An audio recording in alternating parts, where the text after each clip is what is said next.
మనము డబ్బును వెతుకుతాం, ఏదైనా పోగొట్టుకుంటే అన్నీ వెతుకుతాం. ఇల్లు కావచ్చు, బయట కావచ్చు, ఎక్కడైనా విచారణ చేస్తాం. బంగారం పోతే బంగారం వెతుకుతాం. కానీ ఆస్తులు అంతస్తులు ఏమైనా పోయినా మనం దాని గురించి విచారిస్తాం, వాటిని మనము వెతుకుతాం.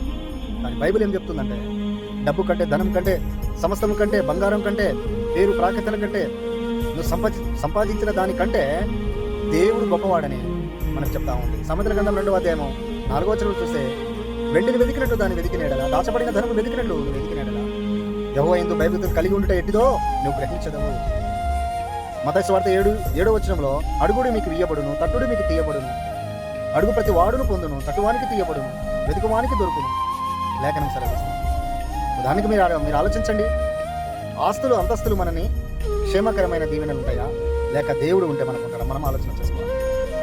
దేవుడు ఉంటే మన జీవితంలో సమస్తమును ఆశీర్వాదకరంగా ఉంటుంది. ఇది మనం జ్ఞాపకం చేసుకోవాలి. Praise the lord.